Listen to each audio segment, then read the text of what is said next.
morning and welcome to the Legit Real Estate Podcast. I am TJ Trophy here, as always, with Holly Rigoli. Holly, good morning. Morning. You look lovely today, as you do each and every week. We got fun stuff today, new stuff. What do we got? We have a guest. We love guests. We do. This is extra guest. Yeah, it was really funny because yesterday I was at a home inspection and I met this wonderful electrician and we're talking and he's like, I wonder if you know my cousin, my cousin TJ. I was like, oh, of course I know TJ. Yeah. When you guys took a picture and right up here, you can is he on the screen? Can people see him right now? That's Alan St. Pierre. Alan is a electrician. Good morning, everybody. Alan, what do we call your title when you're doing an electrical inspector? Yeah, I would just say it's an electrician just doing inspections. I say is the best way to do it. And people need to do this, and we'll get into that in a minute. But when the picture came through yesterday, Holly, I had to do a double take because it's like two different worlds, and I'm like, they don't go to get it took my brain an extra skip to be like, how does that person see that person ever? And then it came together, and boom, 24 hours later, he's on the podcast. This is wicked awesome. And that's Rhode Island for you. That is very Rhode Island.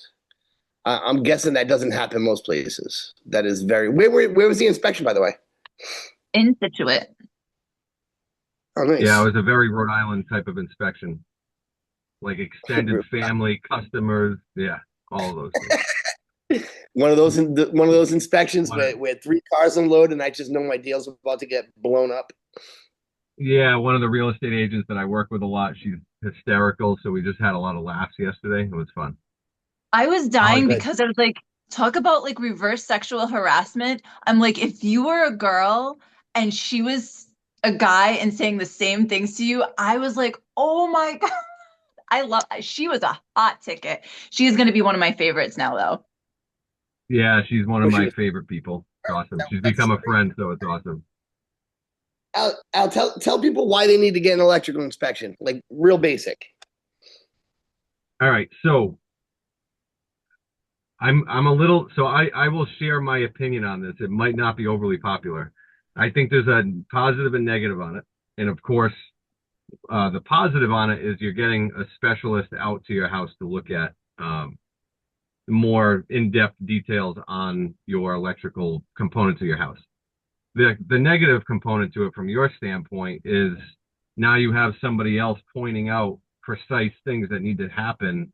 And it just adds a lot of confusion to some extent with clients because now they could think they have all these major issues when in reality it's really not that big of a deal. One thing that happens with electrical is people get scared of it. Most people will fix some basic plumbing, I'm not scared to do it, but no one wants to touch a wire. So when they find out that there's reverse polarity, they panic. Right away they think no idea.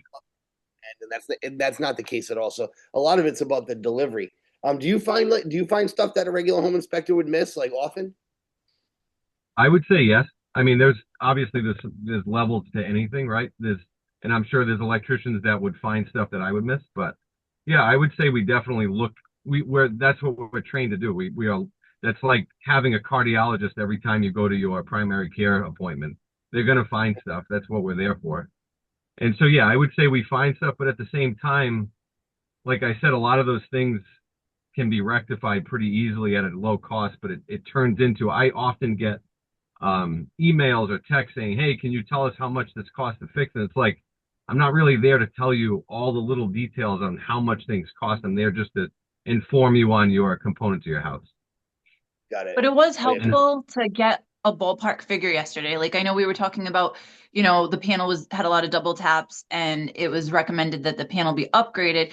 Well, just to always have that knowledge of what those ballpark figures could be, because the last time I had to do something like that, it was half the cost of what it is now. So for just knowing and staying up to date on what those ballparks are very helpful. Yeah. So in my opinion, and again, it's probably unpopular as I've navigated through some of this stuff, but in my opinion, I would prefer to if that's the reason that we're going out there, if that's like the main focal point for some guys to give quotes and ballparks, I'd rather have a place that people can go to understand how much certain ranges could cost for like 200 amp service upgrades or 100 amp service replacements, rather than, it seems like a lot of guys are out there trying to get work out of it when it shouldn't be that way. It should be just go out there, give a range. So in our reports, we give a range what it would cost whoever you call. It doesn't matter to us.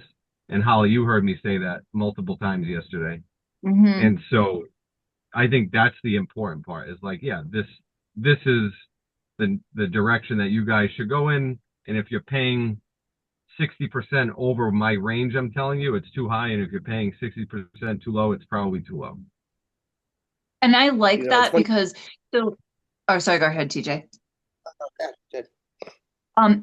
When they first started making it where electricians were the ones that had to go out, I was hearing all these stories about the electricians coming out and quoting all this work and saying all this needs to be done. I'm like, great. It's just another way for people to go and tack on all this money. But talking to Alan yesterday, he was saying he doesn't even want to get work out of stuff like this. He'd rather have someone else do it. But I see the benefit, like when you come out, like you have somebody that's calmly saying, okay, this is a recommendation, but it's not something that's required, but you can budget for it over time. And here's what you should expect. And just like the buyer that was there yesterday, she's like, well, I know somebody that, is a newer electrician. Would it be cheaper if he changed the panel? Well, is he licensed? Is he insured? Does he have experience? Because this is the most dangerous thing that you could be doing or touching in a house. And I loved how he explained that yesterday.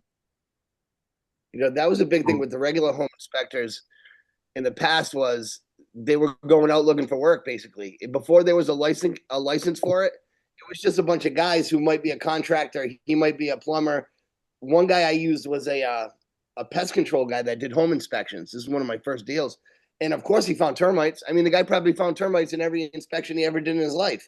And right away, he's trying to book, he was booking business right at the home inspection. And they got rid of that. And I think it's great because, it cuts that part out, man, when people are just looking for shit to do and they're trying to get jobs out for it afterwards. I never was a big fan of that. Yes. So I heard this is the legit podcast, so I'm being very legit, T, right? It's legit. The reality of it is we're all customers, right? All of us. Whatever we do for work, we're all also consumers. I feel like in the next few years, someone needs to take a look at how they just rolled this out, because in reality, yes, there should be that applied to electrical work as well, right? We shouldn't just be able to go there, find a bunch of stuff and then do all the work. Number one.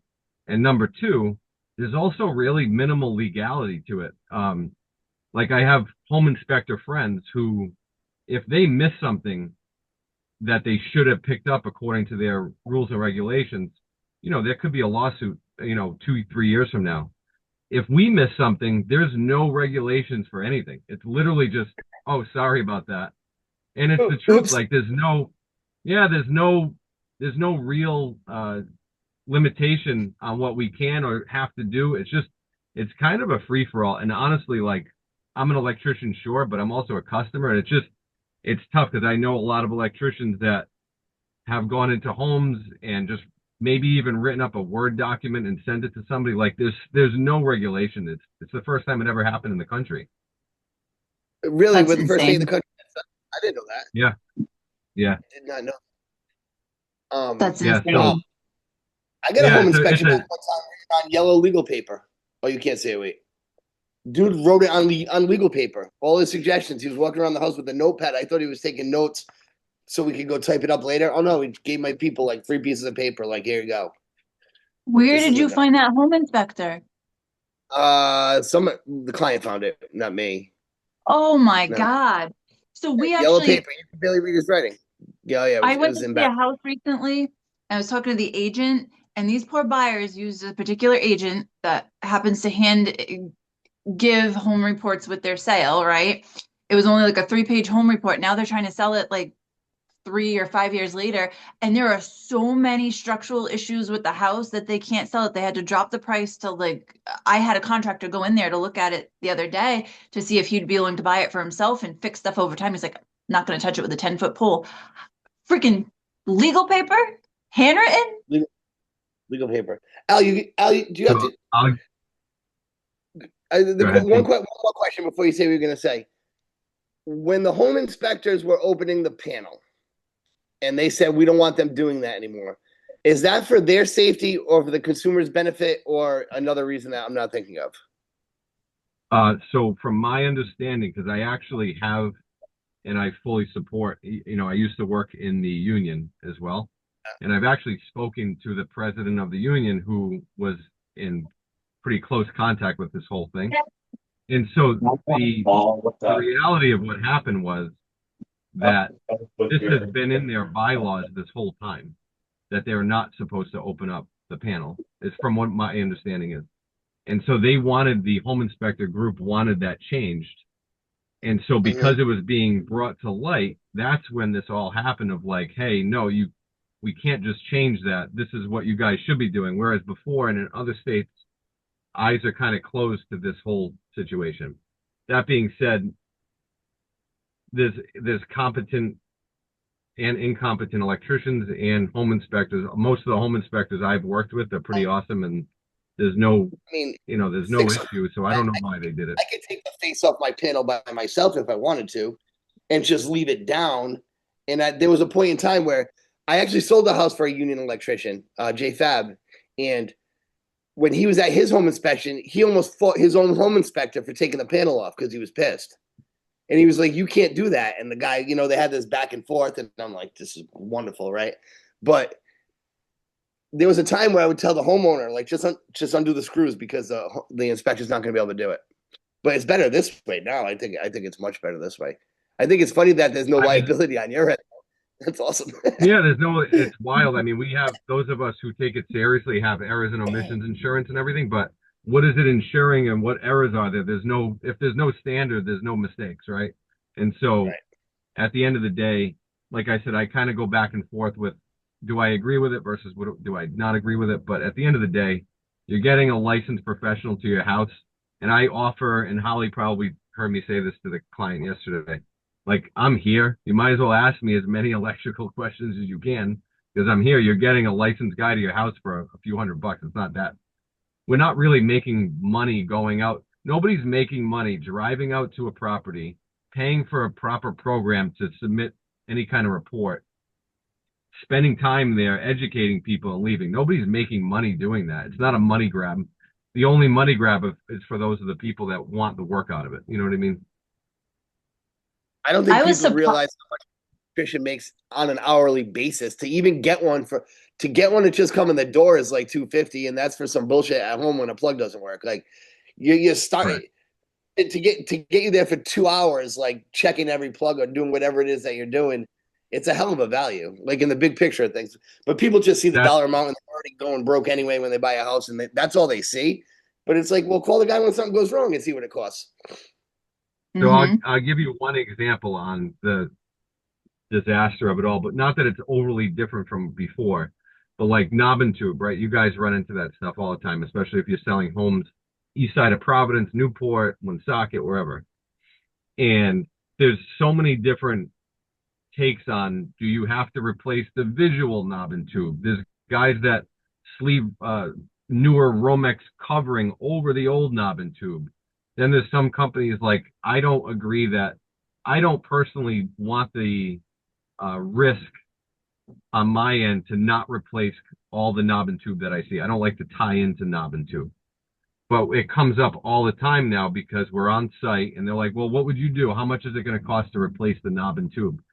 It's like, well, it depends on, and I say this, it depends on who you have come out, do it. If some people are comfortable replacing it a certain way, then have them do that. But otherwise, you're talking about rewiring a whole house. Like, it's a lot of money. Right. And that does come up a lot, and they'll tap it. A lot of the times, most of it disconnected now, but the remnants are there, and some people don't even want to see the remnants. Like, to me, that wouldn't bother me, but it is what it is. Holly, you had something you were going to say? Why are you muted?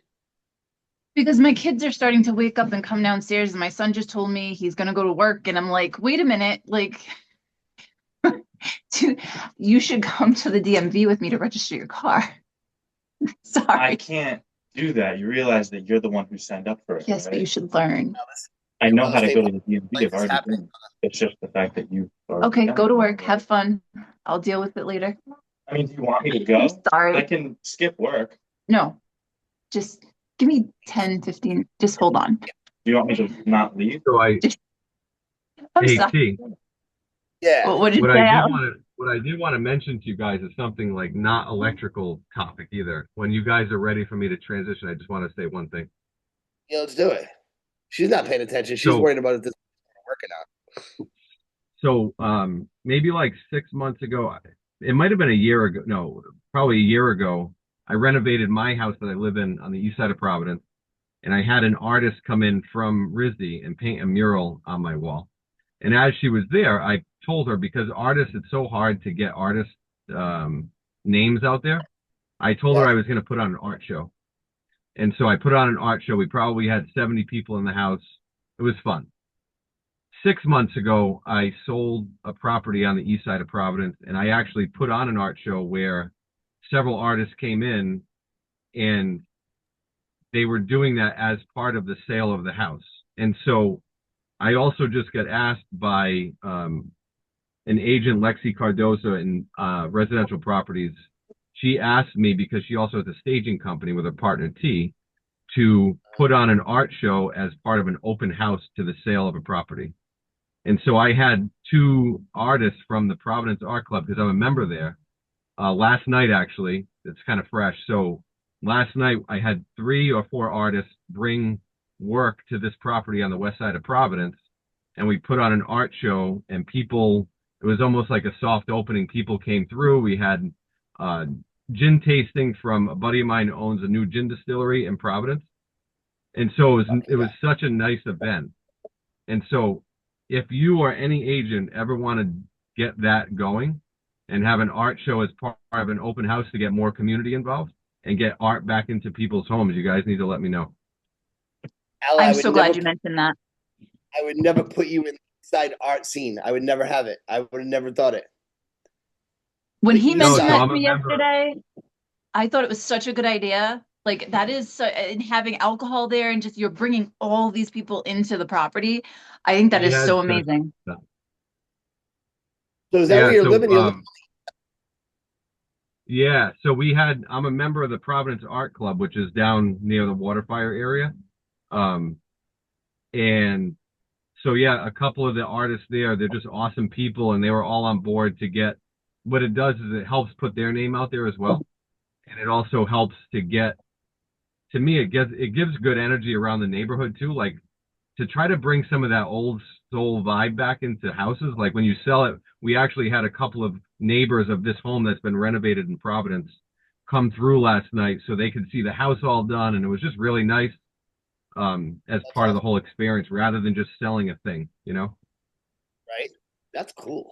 That's a hell of an How long idea. does that take to set up and to coordinate? Like, are we looking like a month out, 2 months out, couple weeks? No, I would say a few weeks, yeah. But my goal is, so I started a company. So I have a Electrify RI as the electrical company, but I started Artify RI, and so it's in the beginning stages of trying to navigate maybe a quicker turnaround. But yeah, to have a list of artists, I've actually been in meetings with people over the last couple months to have a list of artists that I can call and just get artwork to the house.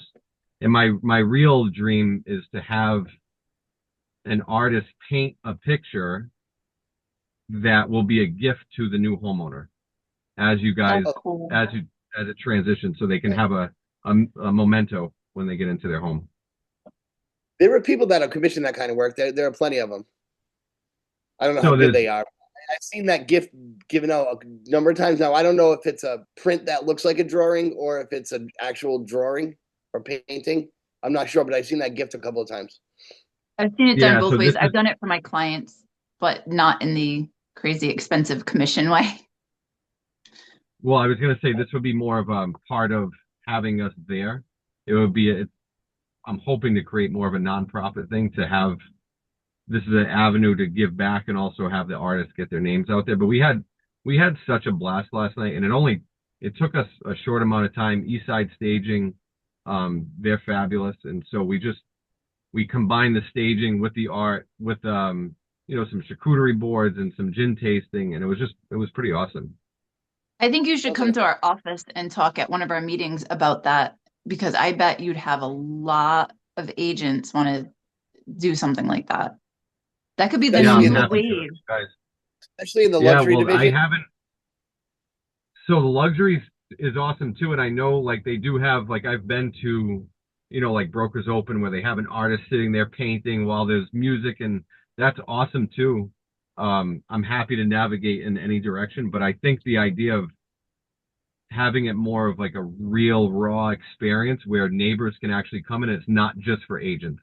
And so how that values you guys too is if you have an open Right. house and an art show at the same time, now nobody really knows what the people are there for, if they're interested or not. And so But it it looks like really a lot of it people. creates yeah, it creates like a nice vibe for everybody. And hopefully you guys get some better or different offers out of it. Now, for something like that, when you're setting that up, is there a cost to it? And what is that range if there is? Yeah, so that's something that I'm kind of navigating. So we had sponsored yesterday. We had sponsors from Sawyer Home Inspections, Bay Coast Bank. A friend of mine, Rob Sink at Bay Coast Bank, my company and the staging company all sponsored this. So my hope is down the road that I can get local sponsors and even local venues or vendors to Mhm. help us with this whole process. So it really wouldn't be a whole lot of cost to it. That's awesome. I love Vendors, that man, they idea. got And I feel like that's a new thing. Like you could you're starting that, like that could be like a wave because it's fun. Who doesn't want to go out and look at art and drink? I'm telling you guys, we had such a blast yesterday. Agents were there, some new home buyers were there, people that just moved in the city, people who I love and care about that support us. And it was what was the awesome. price We point? had Of a the house, blast. you know what Of the the house was on condo? for? Yeah. Yeah, so the condo, so because they were trying to really get the last stuff done before they listed it, it was supposed to be listed yesterday. It's on Bainbridge in West End, and I think it's around 589. It's a beautiful condo as part of this 3-unit renovation that they transitioned into condos. That's not But a it's beautiful. It's ridiculous price. huge. That's not a What's that? ridiculous price. That's a regular. No, I That's a think it regular. was. Yeah. You get regular foot traffic I with that kind of price. It's not like it's 1.6, and you're only going to get no, a it was certain fair. buyer. Oh, that's And awesome. so yeah, it's definitely infancy stages of trying to create an avenue where maybe get art back into people's homes and to try to have more fun during the process. Like who doesn't want to have fun? That's cool. me, me, And I the don't art Yeah. do fun. pieces, I'm the Yeah. miserable. art Who pieces doesn't that want are to have all fun? there, are all the art pieces that are there for sale technically too? Yes. Yeah. That's really So cool. and all the artists also agreed to leave the artwork up during the open house because usually when you have staging companies come in, they'll just put regular whatever up. And so these are actually local artists that have price points on there. So if someone walks in the house and loves the painting over the mantle, they might want to That's buy such it a good, or at least contact the artist. that's such a good idea. I mean, that's a great way to sell it. Hey, look how good it looks in here. It's true. So I mean, the way that they staged the art that I brought in yesterday, I mean, they separated artists by room. So one of the artists was in the living room where the fireplace was, and another artist was in the kitchen area, and it really looked fabulous. wow. Anytime I have a vacant house now, I'm gonna reach out to you. So I staged my first like 2 flips, but they were like 2018, 2019. Once COVID hit, and I was like, the demand for houses, like I don't need to stage anything. People are buying them, but I think we're getting back to a point where staging helps, especially like if you've got a luxury or high-end home, you have to stage it to really get people to feel it, and I But think that's great. even if you guys had homes where, it happens all the time, even homes I go into, someone passes away and, families trying to navigate how to sell this house and so on and so forth. It's also a way to give back to that family member too, to have people go through the house to see maybe they have artwork in their house that they want to sell as part of the estate sale too. And so there's just so many variables to it. I just think it's a really fun experience to make buying a home not just another task, but more of a experience. But We talk about it I all the time love on here. that. It's a pain in the ass. There's not a lot of fun in the process. Like everything in the process of buying and selling a house, it was a like it's blast. fun for me. I love doing it, but it's not fun for the customer. Almost any of the time to be able to give them a party at least. Like this is an event that you're part of that's like wicked cool and different, as opposed Correct. to just can you dog in a cage so I can trek these people through your house, when you don't want me to. Yeah. Because you know what, T, even if you did include it as part of like an open house type of concept and you had people come through and one of those people ends up buying the house, well, they might have already met 6 of their neighbors and they might have already met a plumber or an electrician or a mortgage guy because those people are also part of that. So it's a nice experience to put everybody in a room and just have contacts because a lot of people buy houses that they've never lived in the area. They're coming from out of state. They have no idea. I really love that concept. Yeah, like you should come pitch it to our company at one of our business meetings because there are people that will like eat that right up. They'll eat it right up. I can see their faces. Like they'll just be like, yes, Yeah. yes. Yeah, it's an original concept. Like I've never heard of anything like that, at least around here. You hear the brokers opens a lot, like with the luxury houses, but it's other brokers. It's cool to see the houses, but you're really not getting people in the community in there. I love how you've got mortgage brokers, you've got, like you said, your trades and stuff that may be there because they're supporting you, and you have the opportunity to potentially buy the art that fits in with the house. I love that. I know you're short on time, Alan. Are you able to tell people where they can find you? You're gonna have to send me the information as well so I can put it in with the podcast. But can you just explain to people where they can find you and how they can get in touch with you? Yeah, so if you guys go to electrifyri.com, I would prefer to meet people not on the electrical end. I'm happy to do that for them too. But yeah, you can electrifyri.com. There's also artifyri.com, which is a work in progress, which I just told you guys about. But yeah, you guys can hop on there. There's ways to link up with us, email, phone call. But if anybody's listening and they electrical work aside, if they want more creative energy and good avenue, that's kind of where I'm at. I love that. Yeah, you told me yesterday that you were trying to start doing, and I love the fact you told me you have another career as well. You want to tell everybody what you do? Yeah, so future stuff aside, we'll keep that where it needs to be right now. But yeah, I'm also a registered nurse. I've had some pretty awesome years in healthcare. I was very fortunate. I still am in contact with some of the ER nurses at Roger Williams, which I love. And yeah, I'm also a registered nurse. Been in healthcare for 12, 15 years. But as I navigated life, I'm trying to direct it more towards passion. Are you doing shifts in hospitals? No, I don't have time. Yeah, No, my brother's a nurse. He's killing it. Yeah, he's at Merriam, right? No, he's at the ACI. Oh, is he?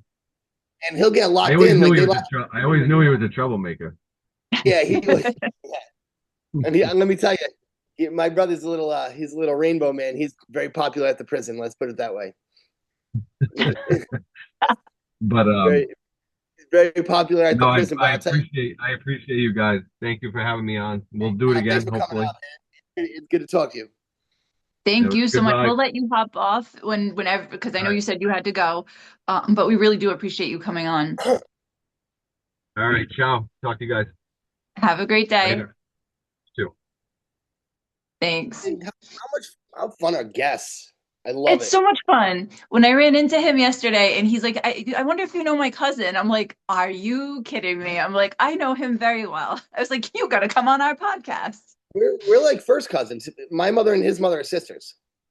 So that's awesome. We're first, not like down the line cousins, but you never know because we don't look alike at all. He's a good looking kid. Yeah. It was so funny because the agent she was definitely significantly older than him yesterday, but was like hitting on him like to the point where at one point she told him to take off his shirt and roll around on the carpet. I was dying. I was like, oh my God. She was, oh my God. You know when you meet someone that's a hot ticket and you love, like I love hot tickets like that. She was one of the good ones I met. Middle Um, aged, no filter. yeah. So Really good idea he I, has about the art stuff. I mean, that's not my clientele, but the electrical inspections I think are more important than not. Yeah, because when you find out something's wrong with your electrical, if it blindsides you, it sucks. And worst case, it could yeah. be dangerous. So before that, right, before they made that a law here, I've been using mostly the same inspector, and he would take off the panel and he would be able to tell you, these are double tapped, your brake, like even just sticking the things in the plugs are fine. Like, but everything is always seek professional advice, right? Which means get an electrician in to get full pricing. So it is nice. You're paying them the one fee that they're there. And then you can ask them, well, how much would it be ballpark wise to do this work that needs to get done? And I like how he says it. He's like, if it's like 60% more, you're overpaying. If it's like 60% lower, there might be something wrong with that electrician. So that is a really good basis and a good point. But whenever he mentioned that art stuff yesterday, and it's not just art, it's like, the whiskey, the bourbon tasting or whiskey, whatever he was doing. I was like, that is such a cool concept. Did we lose you? No, no, I had my keyboard was charging this whole time.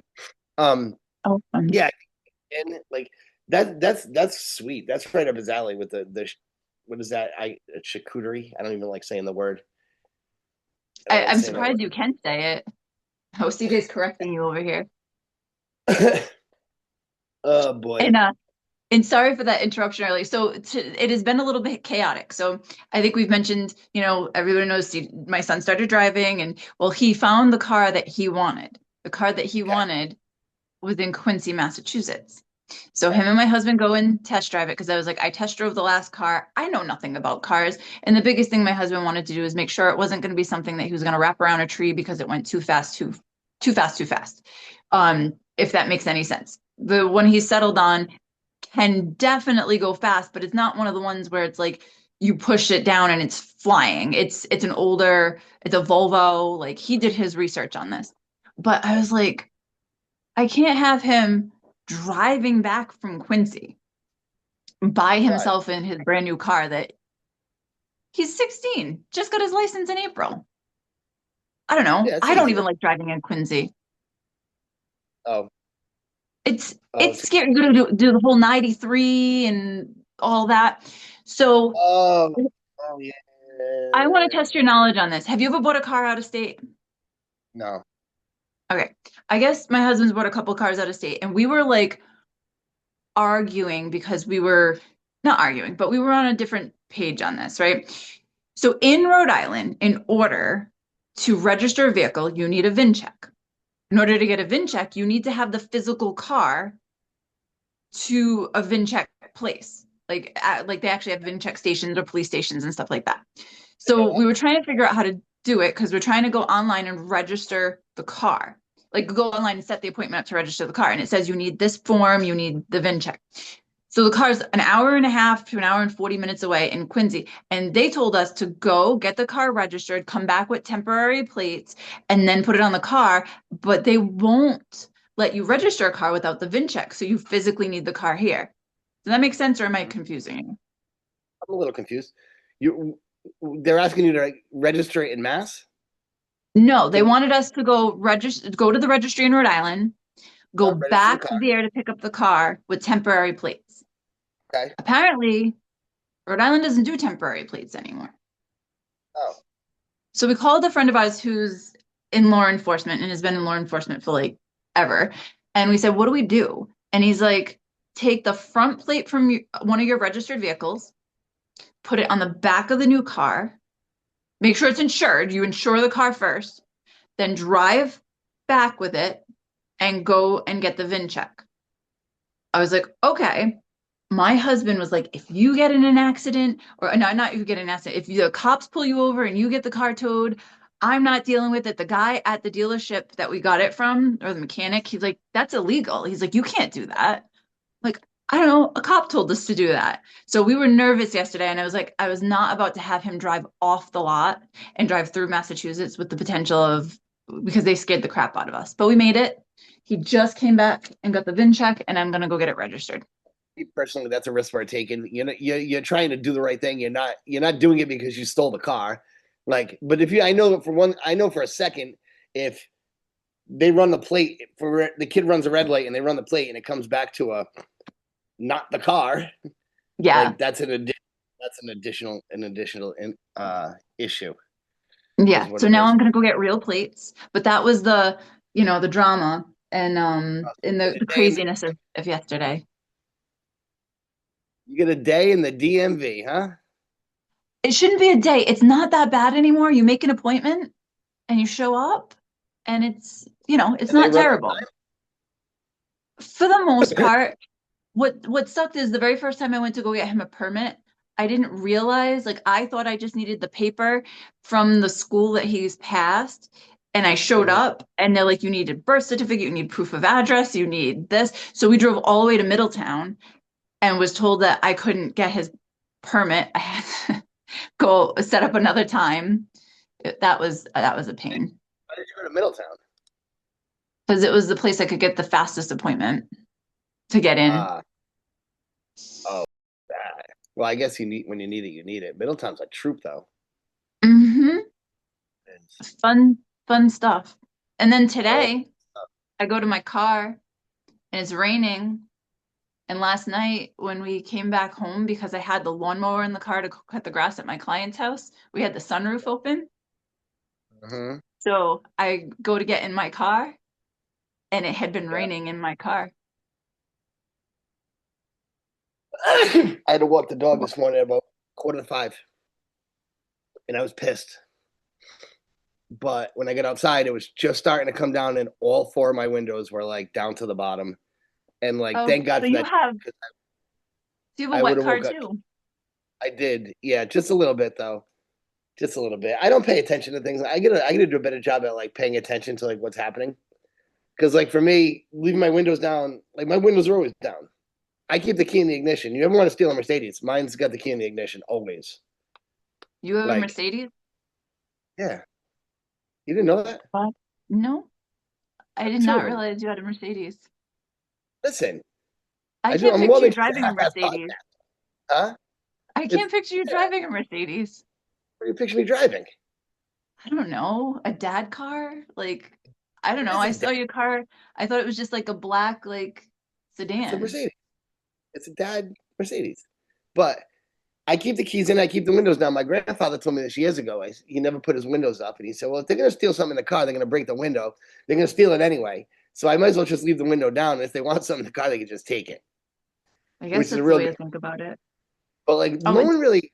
There's nothing to steal in my car though. Like, you can take what you want, whatever. It's speaking probably of 80 cents. cars, what I tried to send you, but because you don't have social media, you can't watch it. Yes. Was a clip we posted and it highlighted when you were talking about bringing your car to the mechanic and they told you that you couldn't drive it home because there was something that was like rubbing up against the gas tank. Do you remember that? Okay. Yes. I remember. You got called out so bad because, and I didn't catch this, but you were like, yeah, my kid's car seat is directly below the gas tank. And so they wouldn't let me drive it home. And I didn't catch it. You Oh, it's didn't above. catch it. It's above the gas tank. Yes, they are not below the So- gas tank. I'm not dragging the kids. Oh, Yeah. people caught that. So That's what you try to people get are in looking at. comments. Wait a minute. Why is the car seat below the car? Oh, that's awesome.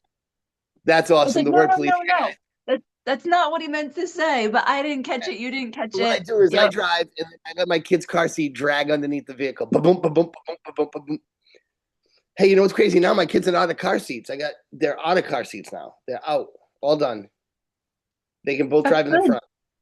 But yeah, so That's people good. caught on to that. I had but that was scary though. My kids sit right on top of this gas tank where it's about to like everything was gonna break. Mm-hmm. Yeah, My isn't dad that car. fun? And my old man dad car that you didn't know was a Mercedes. My That's okay. goodness. My son just got a station wagon. For a 16-year-old to want a station wagon, I was like, okay. Well, listen, But I guess when we were young, we used to be the hatchback so people could put the speakers in the back. Remember? Did your friends do that? no, Put the speakers not. in the back of the cars? No. Oh, I I had some ghetto friends that did that, but I was not You're into not in that your that crew. so much. But I did have a wood paneled Chrysler LeBaron station wagon at one point, but not because it was cool, because it was $300 and that's what I could afford. Amen. My Nope. But I was yeah, surprised. yep. Well, we're at All 10 o'clock. We're winding down. I got to go entertain these boys. I don't know what to do with them. I thought it was going to be nice out. We were going to sit in the pool, and it's raining. Yeah, good luck with It's that. I'm gonna go to the registry and register the car. But I'll tell everybody where they can find us. We are the Legit Real Estate Podcast. You can find us everywhere you listen to your podcast. I did actually fix Apple Podcasts now, and it is actually working. So it is there. It's on Spotify. We're on Amazon. We are on YouTube, and we like to send out our videos on Facebook and TikTok and all that other stuff too. So please find us wherever you listen to stuff and like, subscribe. I do have a realtor that's going to send in a really cool story or some stories that she was telling me yesterday. So we want more guests. We want more stories. Our email is the legit real estate podcast at gmail.com. If you want to send in your stories there, we'd love to share them on the podcast. Or if you'd want to come on the podcast, please reach out to us there. We'll set you up to do this. We don't need much time. We just need, a couple minutes. We do via Zoom. So I want to hear your stories, even if it's just a compilation of a bunch of little stories. Shout out to my cousin Al. That was awesome today. And I'm going to go stick one of my kids under the gas tank, go for a ride. Ba-da-bump, ba-da-bump, ba-da-bump. Have a great day. Bye.